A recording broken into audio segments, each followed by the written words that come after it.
আমি তানজিলা তাসনিম সেতু, নৃবিজ্ঞান বিভাগ 52তম আবর্তন। আমি হচ্ছে জাকসু নির্বাচনী কেন্দ্রে কার্যকরী সদস্য নারী আসনে প্রতিদ্বন্দ্বিতা করব, ব্যালট 11। নির্বাচনী আমেজটা হচ্ছে এতদিন অনেক উৎসমুখর ছিল, কিন্তু যত সময় গড়াচ্ছে বরং আজকে এই যে দুপুরের পর থেকে অনেক বেশি থমথমে পরিবেশ দেখছি। এর অন্যতম কারণ হচ্ছে শিক্ষার্থীরা তাদের বাসায় চলে যাচ্ছে।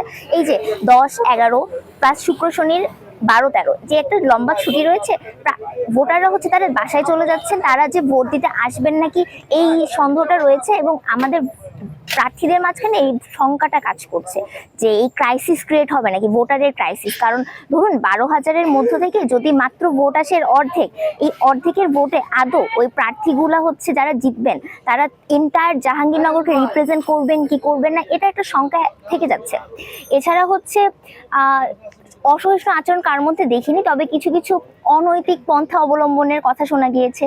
যেমন এক্সট্রা প্রিভিলেজ দেওয়া স্টুডেন্টদের ক্ষেত্রে, কিছু হচ্ছে মানে সুবিধা দেয়া, এই টাইপের জিনিসগুলো হচ্ছে যখন তারা ব্যাকএন্ড থেকে করে, আমরা বাকি প্রার্থীরা হচ্ছে খুব ডিমোটিভেটেড হয়ে যেতে, তারা তো এভাবে করে এগিয়ে যাচ্ছে।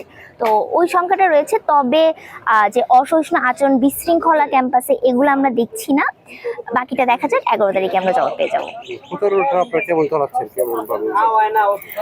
প্রতিটা প্রার্থী হচ্ছে অনেক বেশি প্রচারণা চালাচ্ছে। যেমন আমি ব্যক্তিগতভাবে ঘুম খাওয়া সব ভুলে গিয়ে টানা এতদিন হচ্ছে পরিশ্রম করছি।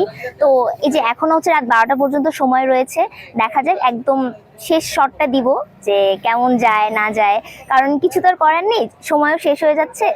দেখা যাক। আর বাকি প্রার্থীদেরও একই অবস্থা, কারোর চেহারার দিকে তাকানো যাচ্ছে না, পরিশ্রম করতে করতে সবাই ক্লান্ত, সবাই ইফোর্ট দিয়ে যাচ্ছে। তো এটাই চলছে, দেখা যাক।